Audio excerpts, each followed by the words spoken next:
चूहा सरपट भागा अपनी भूख को भूलकर और पेंसिल मजे से हंसने लगी। देखा मैंने कितना बुद्धू बनाया।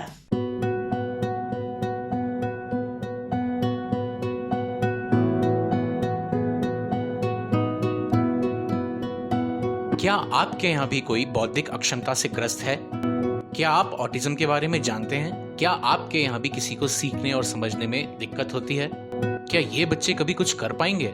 क्या ये हम पर बोझ हैं? क्या ये समस्या किसी को भी हो सकती है?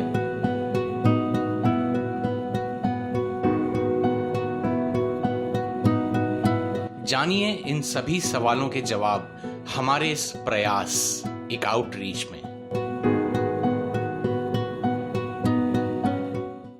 नमस्कार, पाइसम के इस कार्यक्रम प्रयास एक आउटरीच में आप सभी का स्वागत है। आज के इस एपिसोड की शुरुआत मैं एक छोटी सी कहानी के साथ करूंगी।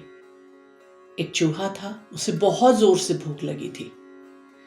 ढूंढ रहा था इधर उधर, तभी एक पेंसिल नजर आई। उसने कहा, वाह, इसको तो मैं खा जाऊंगा। पेंसिल बोली, रुको रुको, मैं तुम्हें और कुछ अच्छा खाने को देती हूँ। उसने जल्दी से एक गोला बनाया। चूहा बोला, अरे वाह, रोटी। तब तक पेंसिल बोली, अभी रुको तो।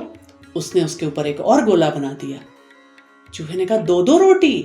तब तक पेंसिल ने जल्दी से दो कान बनाए, दो आंखें बनाई, मूछें बनाई और एक बड़ी सी पूंछ बना दी। चूहा बिल्ली देखकर भाग गया। आप सोच रहे होंगे आज ये कहानी क्यों? इसकी बात हम लोग बाद में करेंगे। पिछले कुछ एपिसोड्स में हम लोगों ने चर्चा की है टीचिंग लर्निंग मटेरियल के बारे में। टीचिंग लर्निंग मटेरियल यानी शिक्षण अधिगम सामग्री क्या होती है, इसका महत्व क्या है, किस प्रकार से ये हमारे शिक्षण प्रशिक्षण को प्रभावित करती है, इसे कौन कौन लोग बनाते हैं, कितने प्रकार की होती है। आज का ये एपिसोड उन्हीं सब चीज़ों का मिला जुला स्वरूप है।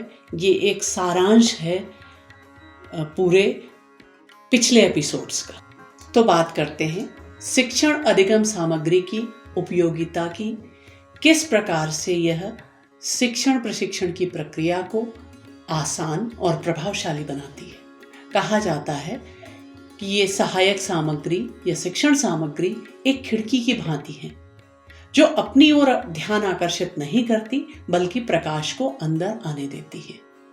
जिस प्रकार से एक खिड़की के माध्यम से रोशनी अंदर आती है, हमारा ध्यान खिड़की पे नहीं होता है, हम खिड़की इसलिए खोलते हैं कि लाइट बाहर की अंदर आए। उसी तरह से जो ये सामग्री है, उनसे जो दिया जाने वाला ज्ञान है, उस पर ही बच्चे का ध्यान होता है, ना कि उस खिड़की पर। अब बात करेंगे कि क्या क्या तत्व होते हैं जो बच्चे को सीखने में प्रभाव डालते हैं। उसमें सबसे पहले बात आती है बौद्धिक क्षमताओं की।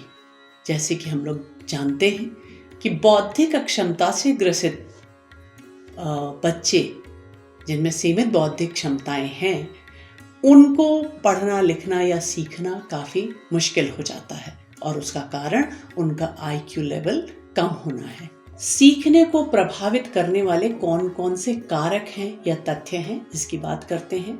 सबसे पहले बौद्धिक क्षमताओं की बात आती है। जैसा कि हम जानते हैं कि बौद्धिक अक्षमता से ग्रसित जनों में, बच्चों में बुद्धि से संबंधित सीमाएं होती हैं, उनका IQ लेवल कम होता है, अतः उनके लिए पढ़ना लिखना सीखना थोड़ा मुश्किल होता है। इसके बाद बात करते हैं अध्यापक मनोवृत्ति की। उसके साथ साथ सहपाठी मनोवृत्ति भी होती है। अध्यापक मनोवृत्ति का अर्थ ये है कि यदि किसी बालक में या किसी विद्यार्थी में बौद्धिक क्षमताओं की कमी है, तो ये मान लिया जाता है कि ये बच्चा कुछ सीख ही नहीं पाएगा। और जब हम ये मान लेते हैं कि ये कुछ सीख नहीं पाएगा, तो हमारे सारे प्रयास भी रुक जाते हैं। इसी प्रकार से जो सहपाठी होते हैं, उन्होंने भी अगर ये मान लिया है कि हमारे इस सहपाठी को चीज़ें सीखने में कठिनाई होती है, तो वो उसको कैसे प्रभावशाली बना सकें इस विषय में सोचते ही नहीं हैं, बल्कि उसे उस प्रक्रिया से ही अलग थलग कर देते हैं। अगला कारक होता है सामाजिक और आर्थिक परिवेश। बहुत सी परिस्थितियां ऐसी होती हैं कि बौद्धिक क्षमताओं के होने के बाद भी समाज से जो मिल रहा है बच्चे को वातावरण, या कुछ ऐसी आर्थिक परिस्थितियां हैं जिस वजह से वो बेहतर तरीके से सीख नहीं पाता है। और बाद में बात करते हैं व्यक्तिगत योग्यताओं की।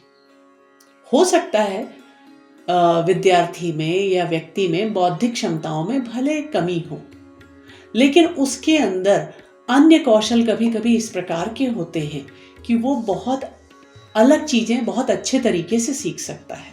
संगीत में उसका रुचि हो सकती है, आर्ट एंड क्राफ्ट में वो बेहतर तरीके से कर सकता है, लेकिन इन सबको बढ़ावा देने के लिए टीचर और सहपाठी, इन दोनों की मनोवृत्ति, साथ में सामाजिक और आर्थिक परिवेश का भी बहुत बड़ा रोल होता है। क्षमता से ग्रसित विद्यार्थियों में, जनों में उनकी शैक्षिक आवश्यकताओं को पूरा करने में जो समस्याएं आती हैं, उनका क्या क्या कारण है। एक तो ये है कि उनको सीखने में कठिनाई होती है, समय लगता है। दूसरा, उनका निम्न स्तरीय भाषा विकास होता है, लैंग्वेज डेवलपमेंट। अक्सर भाषा का विकास अक्सर देरी से होता है या सही ढंग से नहीं हो पाता है। उन्हें एकाग्रता में या ध्यान देने में कठिनाई होती है।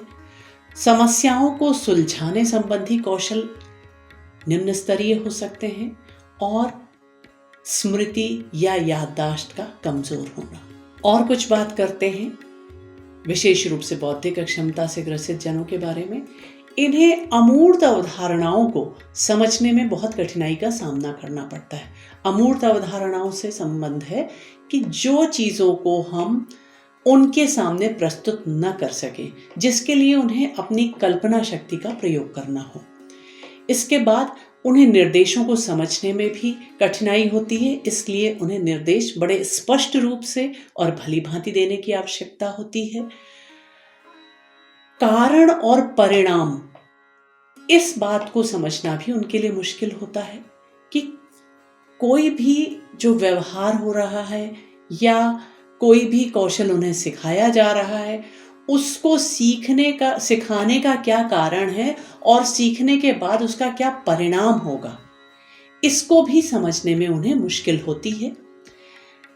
कक्षा में जो कौशल सिखा दिए गए हैं, उनको अन्य वातावरण में उनका प्रयोग करने में उन्हें कठिनाई होती है, जिसे कहा जाता है सामान्यीकरण में भी समस्या। प्रायः चाहे वो हमारी मनोवृत्ति की वजह से हो या उनके अंदर सीख पाने में समय लगने के कारण, समस्याओं के कारण कुछ आवेश या आवेग आ जाते हैं जो उन्हें और अधिक विचलित कर देते हैं, जिससे कि उनका सीखना और प्रभावित हो जाता है। इसके साथ साथ उन्हें देखने और सुनने में भी कभी कभी कठिनाई हो सकती है। इसके लिए शिक्षक को भली भांति जागरूक रहना चाहिए और उस व्यक्ति या बच्चे की अन्य समस्याओं के अलावा यदि देखने और सुनने में कोई समस्या है, उसको भी समझ लेना चाहिए और उसी के अनुसार शिक्षण प्रशिक्षण प्रक्रिया में शिक्षण अधिगम सामग्री का प्रयोग किया जाना चाहिए। सभी छात्र चाहे अक्षमता से ग्रसित हो या ना हो, हर एक का सीखने का तरीका अलग होता है, और अगर बौद्धिक अक्षमता से ग्रसित छात्र हैं तो उनका वो किस प्रकार से सीखते हैं, इस विषय में अध्यापक को पूरी जानकारी होनी चाहिए और उनकी शिक्षण प्रशिक्षण की प्रक्रिया को प्रभावशाली बनाने के लिए विभिन्न तरीकों का उपयोग करना चाहिए।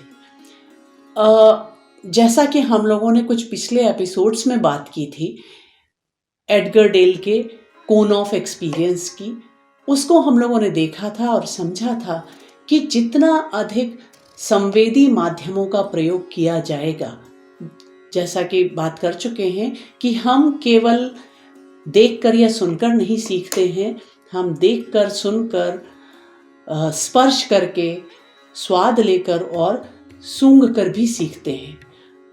तो बौद्धिक अक्षमता से ग्रसित छात्रों के लिए जितना अधिक इन संवेदीय माध्यमों का प्रयोग किया जाएगा उतना बेहतर तरीके से वो सीखने में समर्थ होंगे।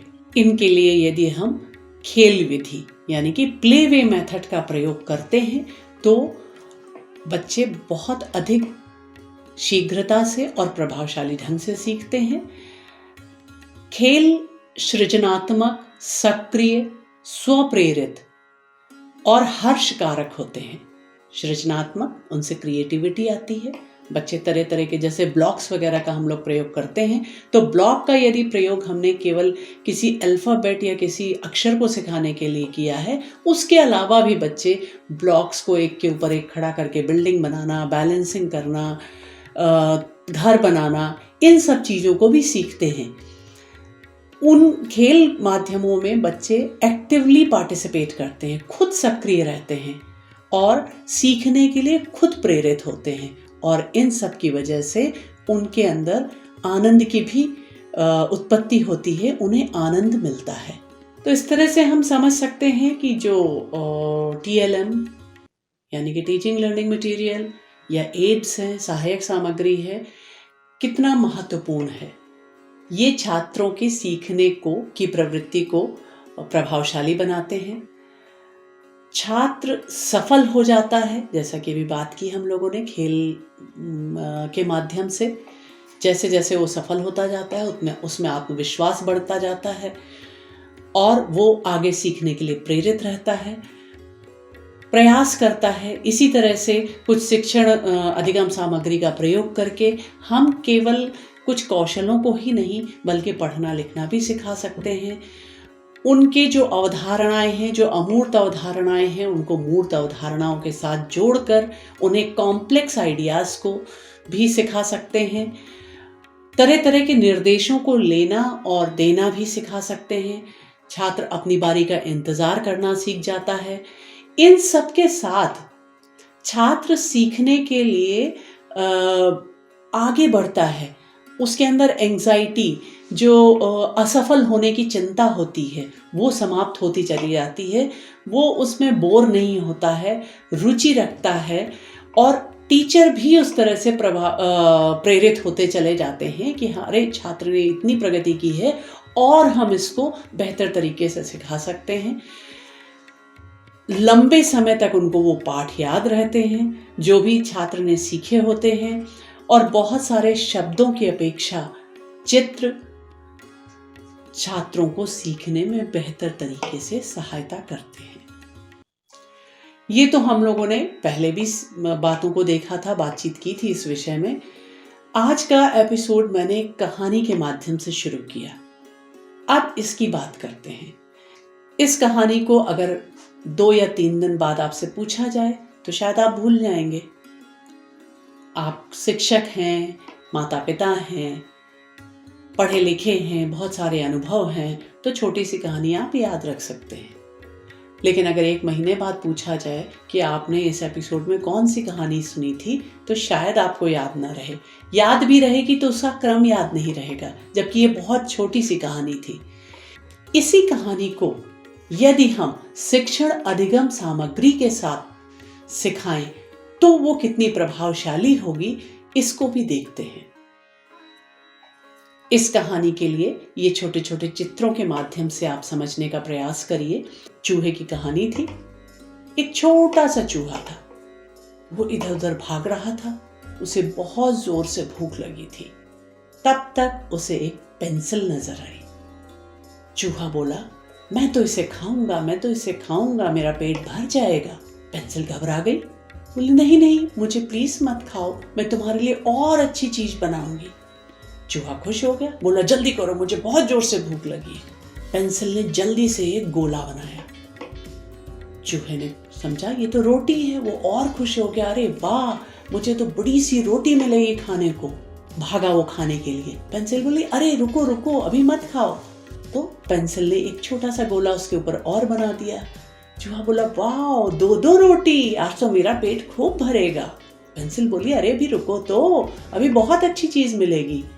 पेंसिल बहुत होशियार थी, उसने जल्दी से 2 कान बनाए, 2 आंखें बनाई, लंबी लंबी मूंछ बना दी और एक पूंछ बना दी। अरे ये तो बिल्ली बन गई। चूहे की तो हालत खराब।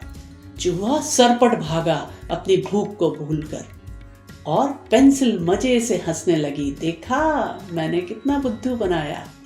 अब यदि यही कहानी हम इन हाव भाव के साथ अपनी आवाज में कुछ अंतर करके, इन शिक्षण अधिगम सामग्री का प्रयोग करके, चाहे आप फ्लैश कार्ड का प्रयोग करें, चाहे ऑडियो विजुअल एड्स का प्रयोग करें, चित्रों का प्रयोग करें, ये अत्यधिक प्रभावशाली होगी और ये कहानी अब आपको भी बहुत लंबे समय तक याद रहेगी।